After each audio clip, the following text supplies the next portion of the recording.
Hello guys, welcome. Welcome to the batter's box. I'm excited. I mentioned on Instagram a couple weeks ago that I was creating this space in an area of my, I didn't say where, but it's in an area of my home. It's in an unfinished part of my basement where I have about a 10-foot wide by about a 7-8 foot deep space. And one of the things that I'm really working hard with our hitters is asking them continually, have they done their homework? And during the winter, it's hard because we're in the Midwest. Guys can't get outside in the snow and swing. Garage space is limited here. So people have 2 or 3 cars, and sometimes they have 1 garage, 2 garages, 3. Plus, we always have things that we store. We keep in our garages and it limits space. So what I decided to do is really attack this just like we attack our homework. We're spending lots of time and energy and money in some places working to help our players become really good hitters. And then we ask them to do their homework, and there's reasons why they come up with why they can't get it done.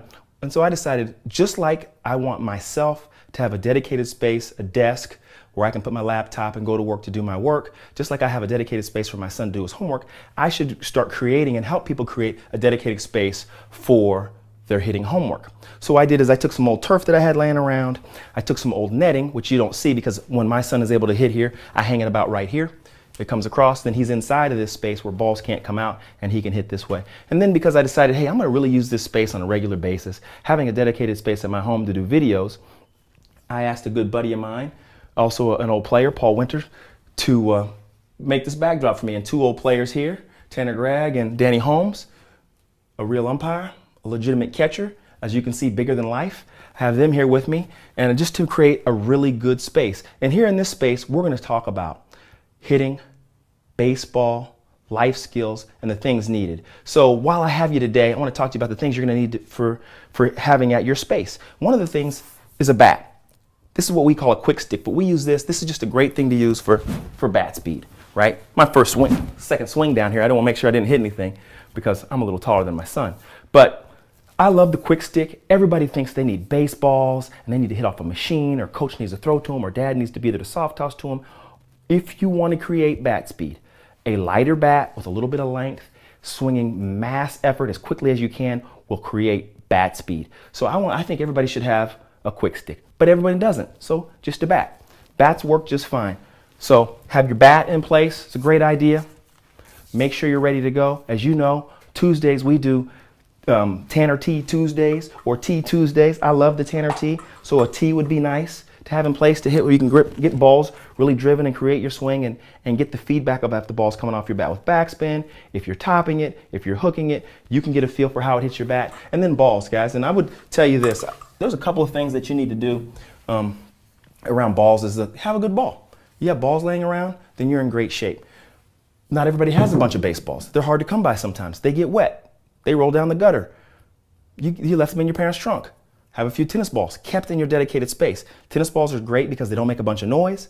They're also, you have to hit them more squarely to get them to come off the bat. And then something that I've kept, and I didn't bring it with me, so I have to step up here and help you out. Something that I've kept a secret for a long time is if you want to become a good hitter, find the socks, the individual socks that you guys have not kept together at your household, roll them up and create baseballs. These are wonderful because, as you can hear, they don't create much noise. Your mom or your dad won't hear the whack, whack, whack, the thunder, thunder, thunder. If it hits I'm in a basement, so if it hits the upstairs part of the house, it doesn't create much. And you can get a lot of work done. And all you're gonna do with those socks that are individuals that don't match is throw them away anyway. So socks go a long way. This is great for hotel rooms. Don't tell anybody. Don't hit the lampshade. You can hit these things into a wall in a hotel room, no big deal. If you happen to be traveling and playing. So you've seen my space. Hopefully you guys can put yours together. Another good idea, if you don't have raw netting to hang across, is just an old blanket. Some people have blankets, some people have moving blankets.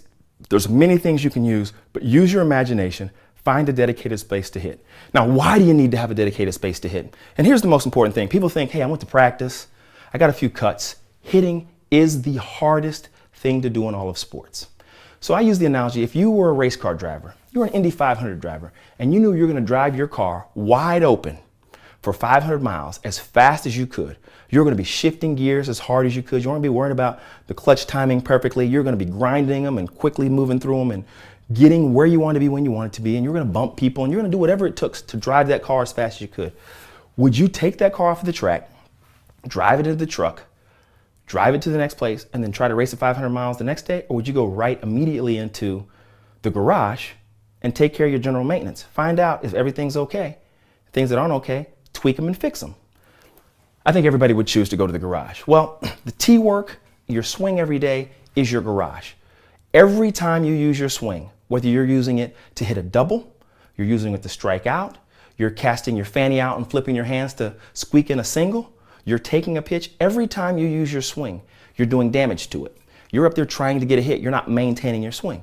So when you come home after the game, getting 25 to 50 swings, creating a routine, getting a feel for what you do is ideal for putting you in the best position to create a good swing and develop and train and maintain so you can get better each week, each season, each year at hitting. That's why it's important to have a dedicated space. That's why it's important to have an everyday mindset of swinging your bat to create the right feel. So until I see you guys next time, I want you to remember two things. One, we're always WTDED, winning the day every day. It's win the day every day, but in that sense, it's winning the day. We're winning the day every day. Win the day every day. So that means put out your best effort every day. Give yourself the best opportunity to develop, train, and grow every day. And also, while you're doing it, make somebody else better. And the second thing is, when in doubt, hit it out.